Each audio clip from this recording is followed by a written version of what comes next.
गिरेबान।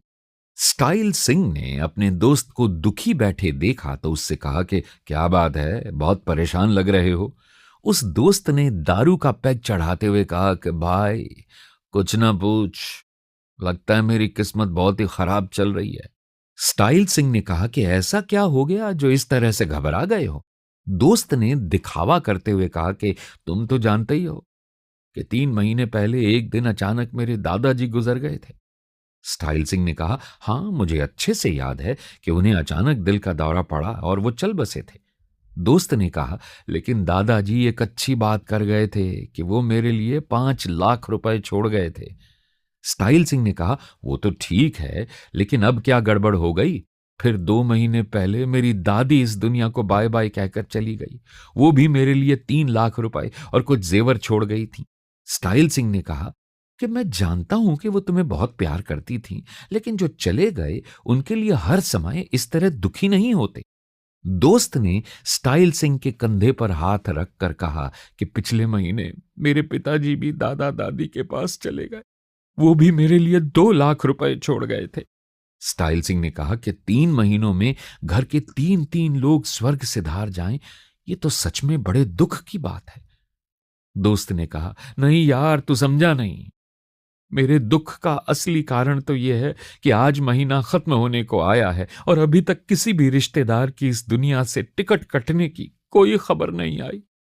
दोस्त के मुंह से इतनी घटिया बात सुनते ही स्टाइल सिंह की तो सिट्टी पिट्टी गुम हो गई कि यह बदतमीज और स्वार्थी इंसान बोल क्या रहा है।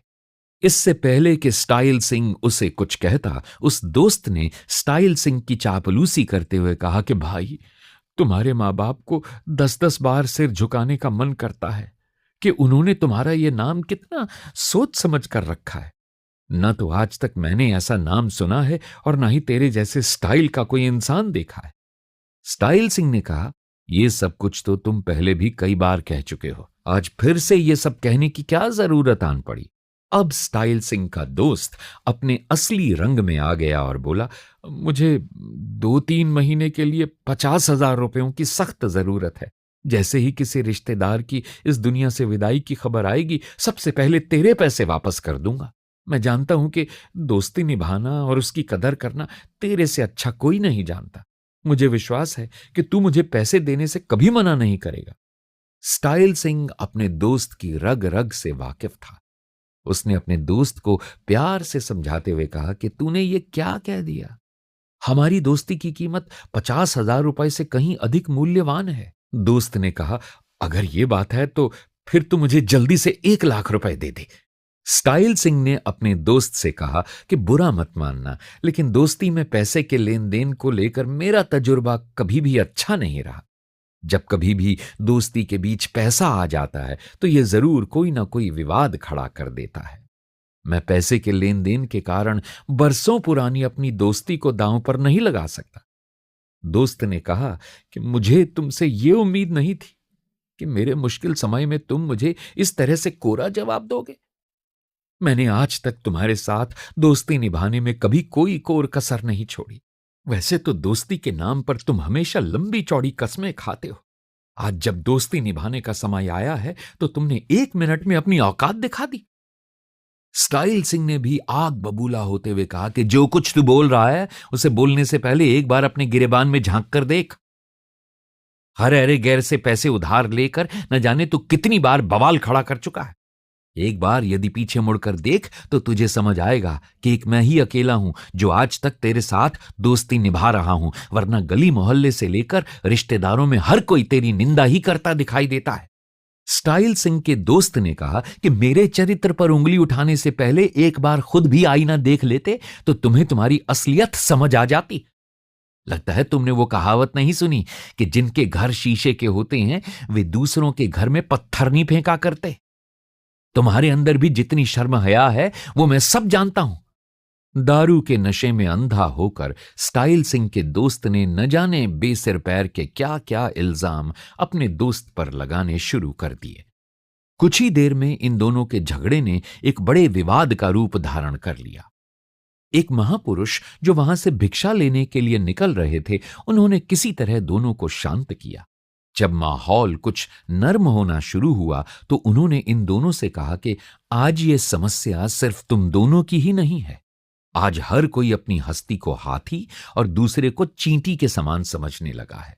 बेशुमार धन दौलत ने अहंकार और स्वार्थीपन को इतना बढ़ा दिया है कि आपसी प्यार, मिठास, रिश्तों की गरिमा चाहकर भी कहीं देखने को नहीं मिलती। हर वस्तु जिससे इंसान सुख ले सकता है, उसका दुरुपयोग करते हुए स्वर्ग जैसी धरती को नर्क बना रहा है। जबकि एक सच्चे मनुष्य को चाहिए कि वो खुद को बेहतर बनाने के लिए इतना समय दे कि उसके पास दूसरों की बुराइयों को उजागर करने का समय ही न बचे। महापुरुष के बहुमूल्य प्रवचन सुनकर जॉली अंकल ने तो ये निश्चय किया है कि आज हम हमेशा दुनिया को बदलने की बात करते हैं, लेकिन ये कभी नहीं सोचा कि इसकी शुरुआत हमें उस चेहरे से करनी होगी जो हमें आईने में नजर आता है। जिम्मेदारियां।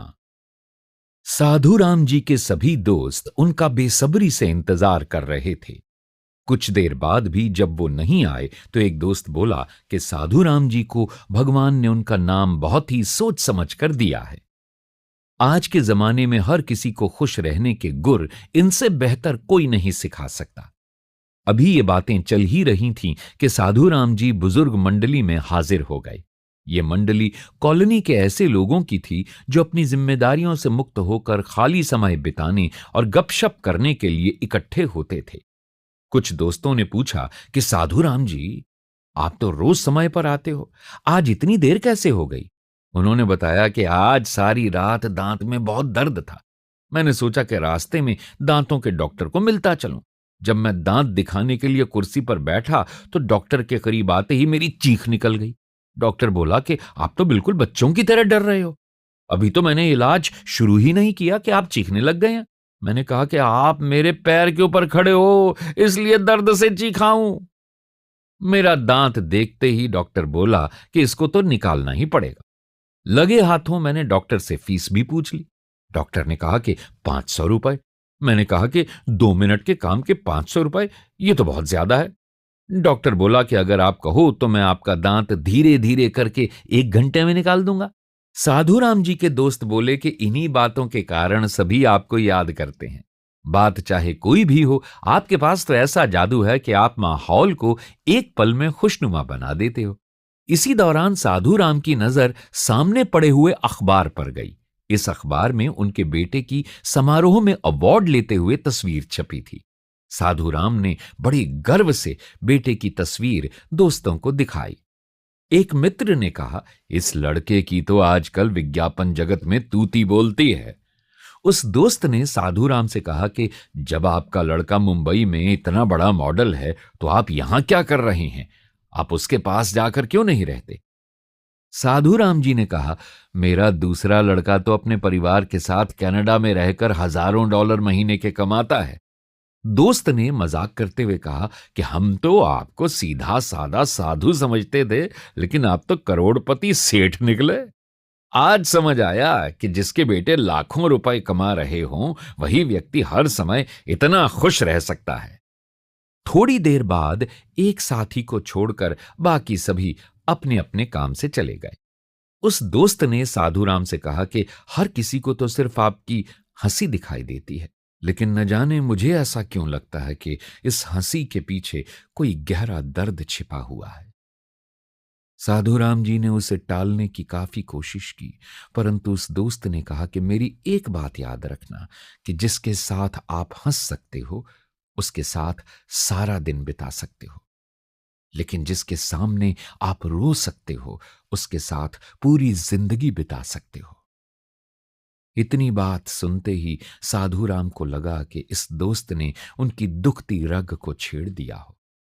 अब इस दोस्त ने विनती करते हुए कहा, मुझे ठीक से बताओ कि इतना सब कुछ होते हुए भी जिंदगी का सफर तन्हा सा क्यों काट रहे हो? साधु राम ने बताया कि कुछ साल पहले तक मैं भी बड़ी ही खुशहाल जिंदगी जी रहा था। फिर बड़े बेटे ने कनाडा जाने की जिद पकड़ ली।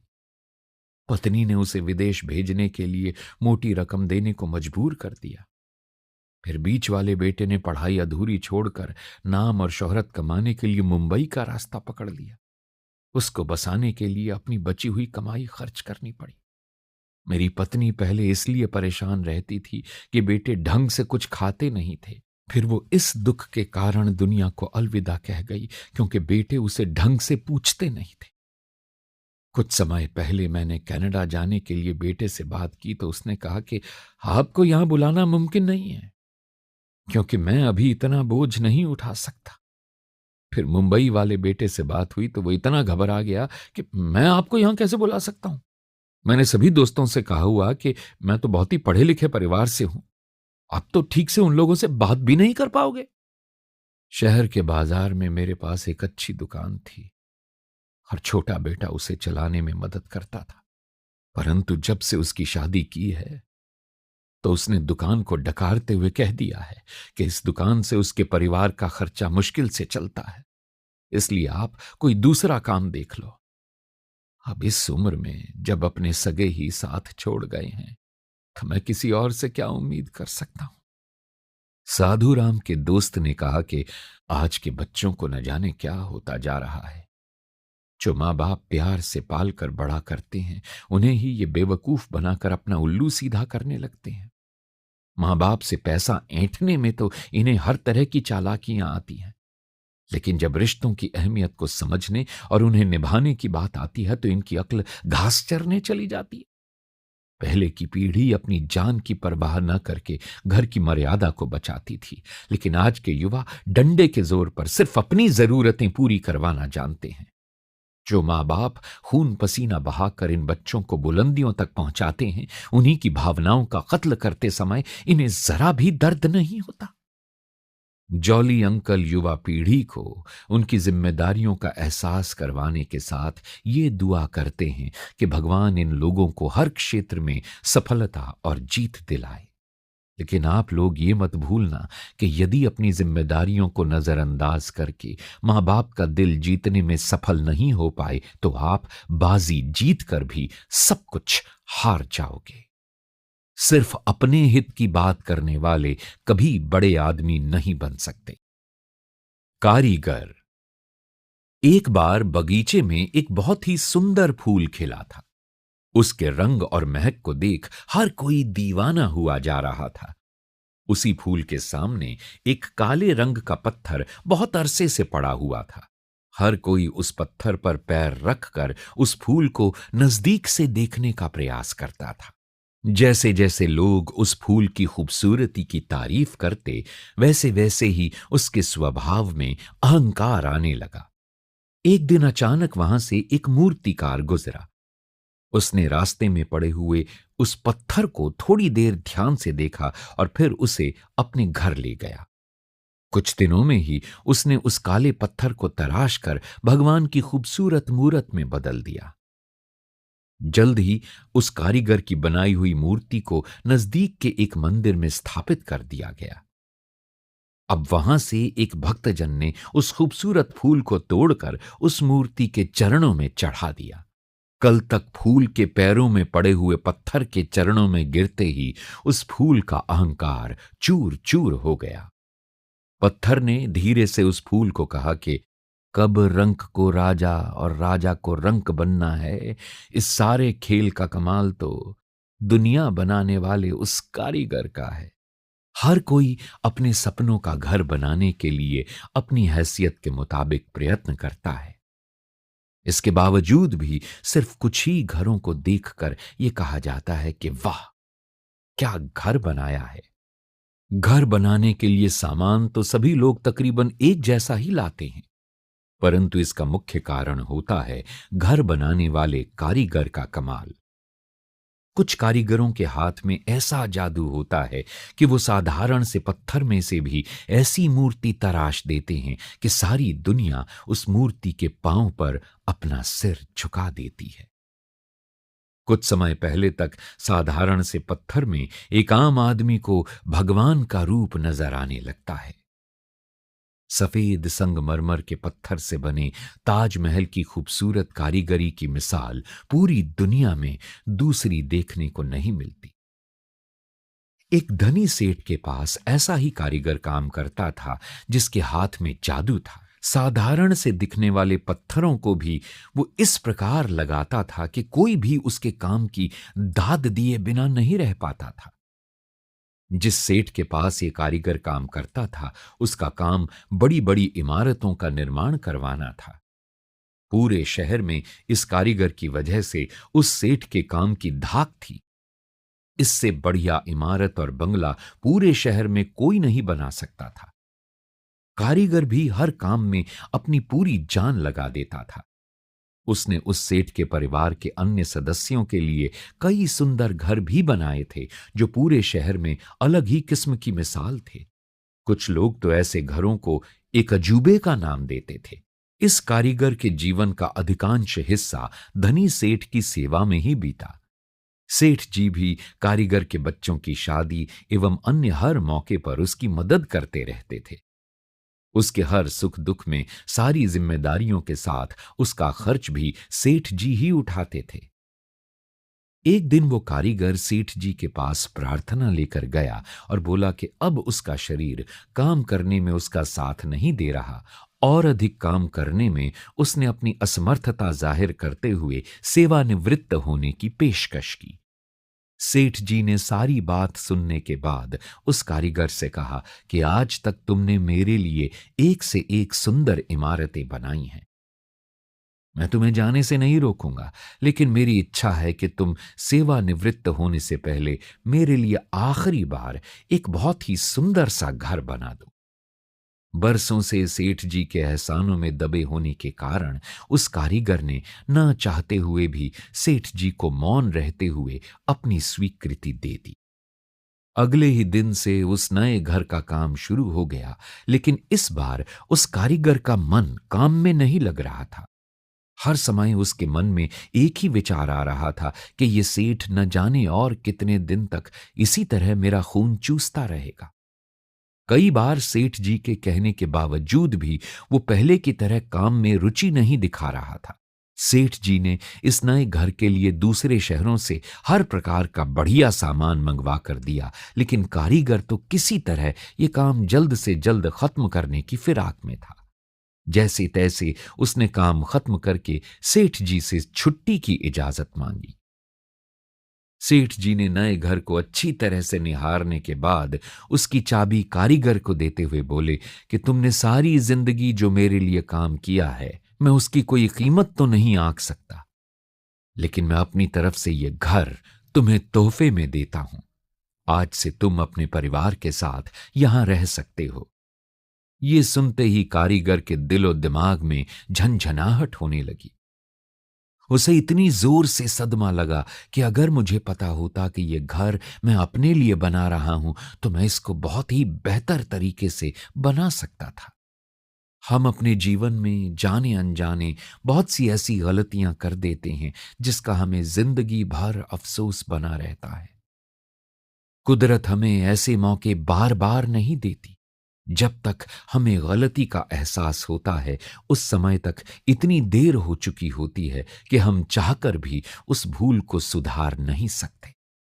जॉली अंकल तो सदा से यही मानते आए हैं कि आप आज जो भी कर्म कर रहे हो, उसे पूरी ईमानदारी और बुद्धिमानी से करो, क्योंकि हो सकता है आपका भविष्य उसी में छिपा हुआ हो। शिल्पी के हाथ एक साधारण से पत्थर को भी पूजनीय प्रतिमा बना सकते हैं। साधु और शैतान। बरसों से घर के सदस्यों की तरह रह रहे साधु काका ने वीरू की अपाहिज मां को जैसे ही खाना दिया तो उन्होंने उसे डांटते हुए कहा, अब तो तुम एक उम्र से इस घर में काम कर रहे हो। क्या तुम्हें इतना भी याद नहीं रहता कि डॉक्टरों ने मुझे घी तेल से बना हुआ खाना खाने से मना किया हुआ है? मस्खरी हंसी हंसते हुए उसने जवाब दिया कि मां जी माफ करना, जल्दी जल्दी में मैं अपनी थाली आपको दे गया हूं। साधु काका बचपन से इस घर की सेवा करते करते अब इतना बड़ा हो चुका है कि चंद दिनों बाद ही उसकी बेटी की शादी होने वाली है।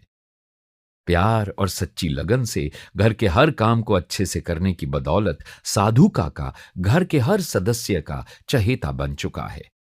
घर में कोई भी खुशी का उत्सव हो या परेशानी के कोई पल, साधु काका घर की हर जिम्मेदारी को बखूबी निभाना जानता है। इन्हीं सब बातों के मद्देनजर उसकी ऐसी हरकतों पर गुस्सा करने के बजाय हर कोई हंसकर नजरअंदाज कर देता है। आज जब वीरू दफ्तर से लौटा तो उसकी मां ने कहा कि बेटा, साधु काका की बेटी की शादी को अब कुछ ही दिन शेष बचे हैं। मैंने तुम्हें कई दिन से उसकी बेटी की शादी के लिए कुछ सामान लाने को कहा था। अगर ठीक समझो तो आज इस काम को निपटा डालो। वीरू ने मां से कहा कि इस समय अपनी बीमार और दिमागी तौर पर कमजोर बेटी गुनगुन के साथ बाजार जाकर कुछ भी काम ठीक से नहीं हो पाएगा। मां ने उसे समझाते हुए कहा कि तुम लोग गुनगुन को घर पर ही छोड़ जाओ, मैं और साधु मिलकर उसे संभाल लेंगे। अब वीरू मां को मना नहीं कर सका और अपनी पत्नी के साथ साधु काका की बेटी की शादी के लिए जरूरी खरीदारी करने बाजार की ओर चल पड़े। छोटा बड़ा शादी का सामान खरीदते हुए इन दोनों को बाजार में काफी समय लग गया। रात को घर लौटते हुए वीरू और उसकी पत्नी को बहुत देर हो गई। घर पहुंचने पर साधु काका ने ही दरवाजा खोला और पूछने पर उसने बताया कि माँ जी और गुनगुन खाना खाकर सो गई हैं। खाना खाने से पहले वीरू ने खुशी खुशी शादी का सारा सामान साधु काका को दे दिया। सुबह जैसे ही वीरू की पत्नी गुनगुन को स्कूल भेजने के लिए उसे उठाने गई तो मासूम और लाचार बच्ची के तन के कपड़े, बिस्तर और शरीर के दर्दनाक घाव एक बहुत ही खतरनाक कहानी बयां कर रहे थे। ये सब देखते ही उसकी जोर से चीख निकल गई। ये सब कुछ देख वीरू झट से साधु काका के कमरे की ओर भागा, लेकिन वो सारा कीमती सामान, गहने और कपड़ों के साथ वहां से नदारद हो चुका था। इस हादसे को देख घर के सभी सदस्य पागलों की तरह रो रहे थे। वीरू की मां ने रोते रोते कहा कि न जाने साधु काका ने हमारी फूल जैसी मासूम बच्ची के साथ ये कुकर्म करके किस जन्म का बदला लिया है। कोई इंसान गली के आवारा कुत्ते को भी कुछ दिन सूखी रोटी के चंद टुकड़े डाल दे तो वो जानवर होते हुए भी अपने मालिक के साथ ऐसा घिनौना व्यवहार नहीं करता। जिस नौकर को घर के बच्चों की तरह पाल पोस कर इतना बड़ा किया, आज उसे कुत्ता कहना भी कुत्ते को गाली देने जैसा होगा। पुलिस के अफसर और वहां खड़े सभी लोग अपनी अपनी बात कह रहे थे, लेकिन वीरू की मां ने सभी को चुप करवाते हुए कहा कि इसमें दूसरों को दोषी ठहराने के बजाय मैं अपना दोष अधिक मानती हूं। हम सभी की यह कमजोरी है कि जब तक दूसरों के साथ कुछ भी होता रहे हम उसकी चिंता नहीं करते। जब कोई इस तरह की भयानक घटना हमारे साथ घट जाती है तो हम उस बारे में चिंता करनी शुरू करते हैं। आज समाज में हर कोई अच्छे संस्कारों को भूलकर केवल अच्छे से अच्छा घर और व्यापार चाहता है। हमें ये कभी नहीं भूलना चाहिए कि जो दूसरों की मुसीबत में काम आता है उस पर कभी मुसीबत नहीं आती। बनाने वाले ने हम सभी को एक जैसा बनाया है। एक ओर हमारे अच्छे कर्म ही हमें आम आदमी से साधु संत का दर्जा दिलवाते हैं, वहीं दूसरी ओर लोभ और वासना महान साधु संत को एक पल में शैतान बना देती है। अपनी इंद्रियों पर संपूर्ण नियंत्रण ही एक इंसान की सच्ची विजय होती है। काम ही हमारे जीवन का सबसे महाशत्रु है। इस पर जीत पाने से ही कोई जगत जीत बन सकता है। परिस्थितियां कैसी भी हों, हिम्मत ही मनुष्य की कठिन परिस्थितियों में साथ देती है। जॉली अंकल इस दुखदाई घड़ी में समाज के लिए केवल इतना ही संदेश देना चाहते हैं कि आज समाज, राष्ट्र व विश्व की सबसे जटिल समस्याओं का एकमात्र हल है चरित्र। चरित्र बिगड़ जाने पर साधु संत भी अपनी प्रतिष्ठा खोकर पल भर में शैतान बन जाते हैं। जिंदगी में ये जरूरी नहीं कि हम कितने अच्छे रिश्ते रखते हैं, सबसे महत्वपूर्ण तो ये होता है कि हम रिश्तों को कितने अच्छे से निभा पाते हैं। शुक्र है भगवान का। एक बार हमारे प्रिय दोस्त मिश्रा जी का फैक्ट्री में काम करते समय मशीन में आकर हाथ कट गया। हम अपने परिवार के साथ उनका हालचाल पूछने उनके घर गए। मिश्रा जी के बाएं हाथ पर बड़ी सी पट्टी बंधे देख हमने अफसोस जताते हुए कहा कि ये तो बहुत ही बुरा हुआ। पास बैठे मिश्रा जी के एक रिश्तेदार ने कहा कि चलो फिर भी शुक्र है भगवान का कि बायां हाथ ही कटा है। यदि दायां हाथ कट जाता तो रोजमर्रा के सभी काम करने और भी बहुत मुश्किल हो जाते। मिश्रा जी ने भी थोड़ी और अधिक होशियारी दिखाने की चाह में डींग मारते हुए कहा कि मशीन में आया तो मेरा दायां हाथ ही था, लेकिन मैंने झट से दायां हाथ निकालकर अपना बायां हाथ आगे कर दिया। इसी कारण मेरा दायां हाथ कटने से बच गया। मिश्रा जी के साथ इतना बड़ा दर्दनाक हादसा होने पर जब उन्हीं के उस रिश्तेदार ने फिर से भगवान का शुक्रिया अदा किया तो मैं कुछ असमंजस में पड़ गया। कुछ देर वहां चुप बैठने के बाद जब मुझसे रहा नहीं गया तो मैंने उनसे पूछ ही लिया कि मिश्रा जी जिंदगी भर के लिए अपाहिज हो गए हैं, अब उन्हें अपने बहुत से जरूरी कामों के लिए दूसरों पर निर्भर रहना पड़ेगा। ऐसे में आप फिर भी मुस्कुराते हुए भगवान का शुक्रिया अदा कर रहे हैं। हमें तो ये बात बिल्कुल अच्छी नहीं लगी। अपनी आदता अनुसार वो फिर हंसते हुए बोले, जनाब ये तो कुछ भी नहीं हुआ। मैं आपको इससे भी खतरनाक किस्सा सुनाता हूं।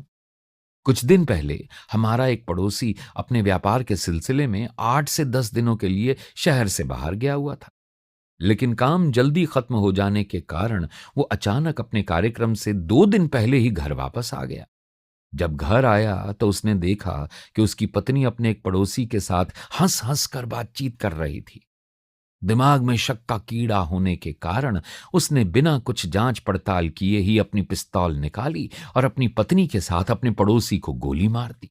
दोनों को गोली मारने के बाद खुद जाकर थाने में आत्मसमर्पण कर दिया।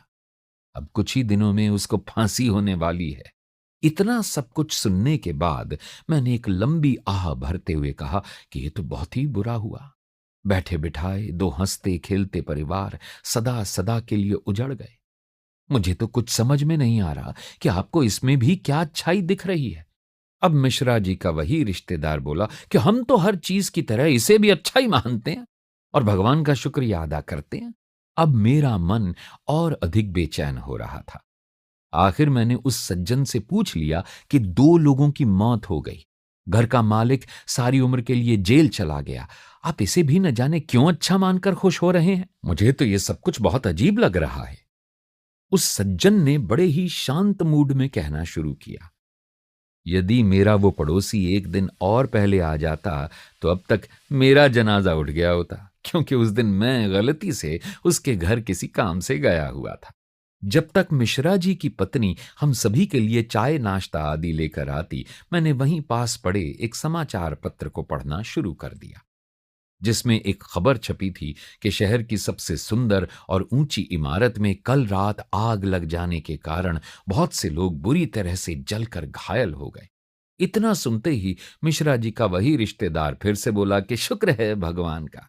मैं बहुत ही हैरान हुआ कि ये इंसान भी कमाल है, किस कदर अजीब अजीब बातें कर रहा है। अब तो मैंने उससे कह ही दिया कि आप तो हद कर रहे हैं। पूरी इमारत में आग लग गई, लाखों करोड़ों रुपयों की संपत्ति का नुकसान हो गया, सारा कीमती सामान जलकर राख हो गया और आप अभी भी कह रहे हो कि शुक्र है भगवान का। उस रिश्तेदार ने कहा कि मैं तो इसलिए भगवान का शुक्रिया अदा कर रहा हूं कि हम लोग उस इमारत में नहीं थे, वरना आप सोच नहीं सकते कि हमारे परिवार वालों और बच्चों के साथ कितना बुरा हो सकता था।